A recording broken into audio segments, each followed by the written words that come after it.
तो अब बड़े बड़े ई कॉमर्स साइट्स की दादागिरी बंद होने वाली है, क्योंकि अब सबका बाप एंट्री ले चुका है, open network for digital commerce यानी ONDC।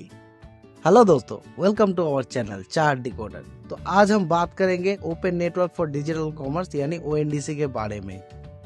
Data and analytics company global data के रिपोर्ट में कहा गया है कि non profit e commerce platform ONDC भारतीय ई कॉमर्स बाजार में प्राइस वॉर शुरू कर सकता है, जो 2024 तक $100 बिलियन का माइलस्टोन पार करने के लिए तैयार है।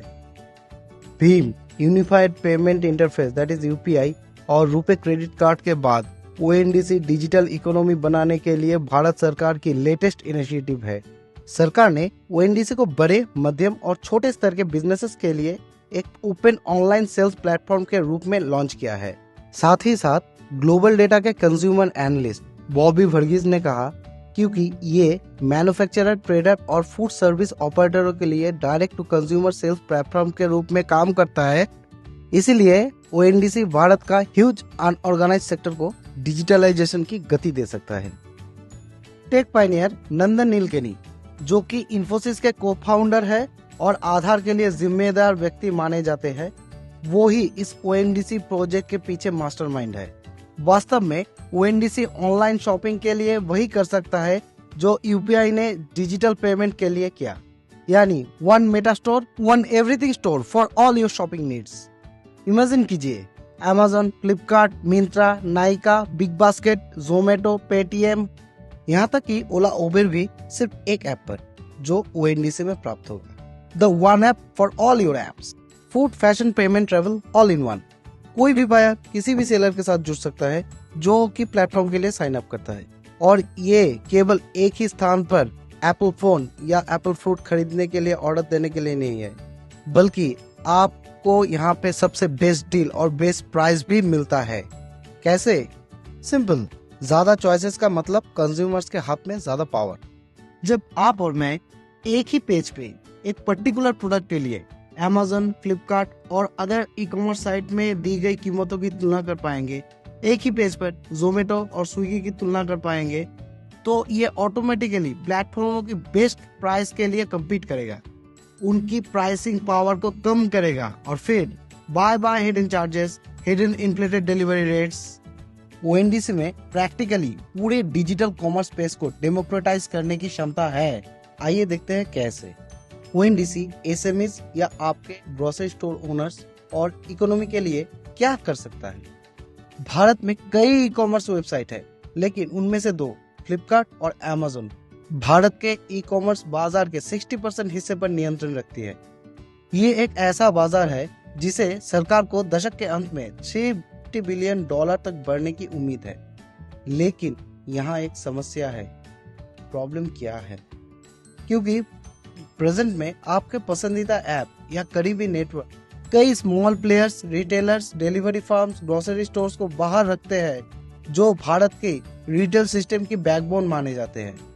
वास्तव में पिछले साल इंडिया रेस्टोरेंट ओनर्स बॉडी ने फूड एग्रीगेटर स्विगी के खिलाफ इस तरह की शिकायत दर्ज की थी, जिसमें उन्होंने आरोप लगाया था कि वे बाजार पर मोनोपोलाइजिंग कर रहे हैं और पार्टनर रेस्टोरेंट पर अपनी प्राइस टर्म्स इम्पोज कर रहे हैं। आइए जानते हैं कि ऑनलाइन प्लेटफॉर्म्स वास्तव में पैसे कैसे कमाते हैं। भारत में ई कॉमर्स प्लेटफॉर्म में दो बेसिक मॉडल्स को फॉलो किया जाता है, मार्केट प्लेस मॉडल और इन्वेंट्री मॉडल। चलिए पहले मार्केट प्लेस मॉडल के बारे में बात करते हैं। मार्केट प्लेस मॉडल में वेबसाइट या ऐप केवल प्लेटफॉर्म की तरह काम करता है, जो बायर एंड सेलर को जोड़ता है, और फिर जब पर्टिकुलर प्रोडक्ट बिक जाता है तो वो परसेंटेज कट कर लेते हैं। और इन्वेंट्री मॉडल, जहां सेलर से सीधे बल्क में खरीदना है, बार्गेनिंग पावर का यूज करके सस्ता खरीदना है, और फिर इसे अपने प्रॉफिट मार्जिन को बढ़ाते हुए उच्च कीमत पर बेचना है। E commerce sites clearly inventory model से ज्यादा प्रॉफिट कमाता है, और फिर ये प्लेटफॉर्म उन सेलर्स द्वारा प्रोडक्ट को आगे बढ़ा सकते हैं जिसे उन्होंने बल्क में बाय किया है, और एक्सक्लूसिव डील्स एंड ऑफर वो लोग देते हैं, और इस तरह वो ओरिजिनल सेलर को पूरे रेस से हटा ही देते हैं। इंडिया ने अभी तक इन्वेंट्री मॉडल में फॉरेन डायरेक्ट इन्वेस्टमेंट की अनुमति नहीं दी है, जिसका अर्थ है कि फ्लिपकार्ट, वॉलमार्ट ये केवल मार्केट प्लेस मॉडल का ही उपयोग कर सकते हैं। तो ज़्यादा से ज़्यादा मुनाफा कमाने के लिए ये जायंट ई कॉमर्स प्लेटफॉर्म्स क्या कर रहे हैं, आइए बहुत शॉर्ट में देखते हैं। ये लोग दो तरीके से इंडियन एसएमईज और छोटे मैन्युफैक्चरर्स को मार्केट से आउट कर रहे हैं। कैसे? मान लीजिए कि आपके पास एक कंपनी है ए और मेरे पास एक कंपनी है बी, तो हम दोनों ही ऑनलाइन प्लेटफॉर्म पे खुद का एक ही टाइप का माल बेचना चाहते हैं। तो हम दोनों में से जो भी ज्यादा परसेंटेज कट उस ऑनलाइन प्लेटफॉर्म को देंगे ना, उनका प्रोडक्ट को वो सर्च रिजल्ट में ऊपर ला देगा।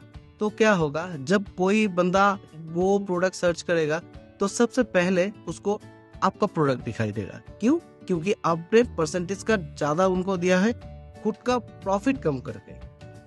और दूसरा एक तरीका है, उन लोगों के पास ना पूरा डेटा रहता है कि कौन से प्रोडक्ट का कौन सा वेरिएशन का डिमांड सबसे ज्यादा है।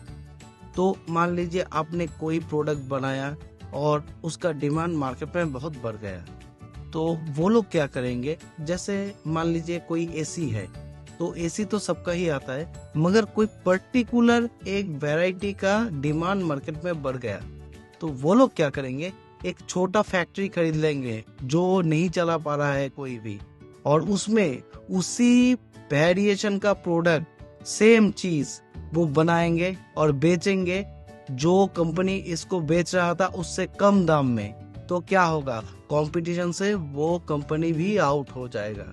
तो इसी तरह बड़े बड़े ई कॉमर्स साइट एसएमईज और छोटे मैन्युफैक्चरर्स को मार्केट से आउट कर रहे हैं। और इस एग्जांपल से आप लोग शायद समझ ही गए, शायद ही गवर्नमेंट ने उन लोगों को मार्केट प्लेस मॉडल के लिए अप्रूवल दिया है, मगर वो लोग अपने डेटा और प्राइसिंग पावर के दम से उसको इन्वेंट्री मॉडल में कन्वर्ट कर रहे हैं और इंडिया के स्मॉल बिजनेसेस को पूरा डिस्ट्रॉय कर रहे हैं।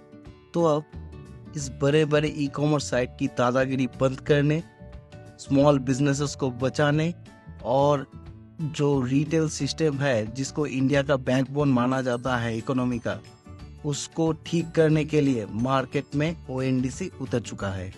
ओएनडीसी एक ओपन नेटवर्क है जो आपको ई कॉमर्स प्लेटफॉर्म के माध्यम से रिजल्ट्स दिखाता है और आप बहुत सारे तरीकों से इसका लाभ उठा सकते हैं। ये आपको आपके पास के लोकल स्टोर का खोज करने में मदद करता है, जिससे आपको आवश्यकता की वस्तु तेजी से और सस्ते में मिल सकती है। इनफैक्ट ये स्मॉल सेलर्स और रिटेलर्स को बराबरी का मौका देता है विदाउट एनी प्लेटफॉर्म बायस। और इससे भी ज्यादा इंटरेस्टिंग चीज, मान लीजिए कि एक सेलर ऐप आपके एड्रेस पर डिलीवर करने में सक्षम नहीं है, या मान लीजिए जोमेटो आपको डिलीवरी के लिए बहुत ज्यादा चार्ज कर रहा है, तो आप ओएनडीसी के पूल से एक दूसरे डिलीवरी पार्टनर को चुन सकते हैं। जैसे कि आप कह सकते हैं, ठीक है मुझे जोमेटो से खाना मंगवाने दो, लेकिन डेल्सो को इस्तेमाल करो मेरे पास खाना पहुंचाने के लिए। तो ये सही में रेवोल्यूशनरी है या नहीं, आपको क्या लगता है? तो दोस्तों, ये रेवोल्यूशनरी आइडिया ना अभी कोई फ्यूचर प्रोजेक्ट नहीं है, ये ऑलरेडी लॉन्च हो चुका है। तो अभी देखना पड़ेगा कितने और कौन से इम्पोर्टेंट कंपनीज इसमें साइन अप करती है।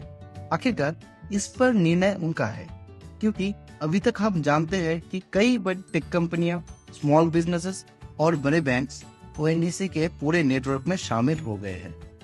सितंबर 2022 में वेबसाइट का बीटा वर्जन लॉन्च हुआ और इसके बाद से ओएनडीसी ने धीरे धीरे अपने वेंडर्स और यूजर्स के नेटवर्क को बढ़ाना शुरू कर दिया।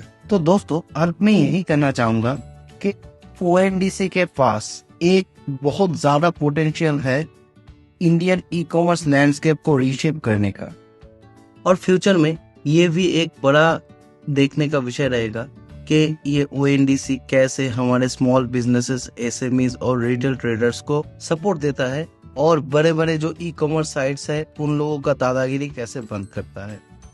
तो आज के लिए इतना ही। अगर ये वीडियो आपको अच्छा लगा तो वीडियो को लाइक और चैनल को सब्सक्राइब जरूर कीजिएगा। तो मिलते हैं अगले वीडियो में।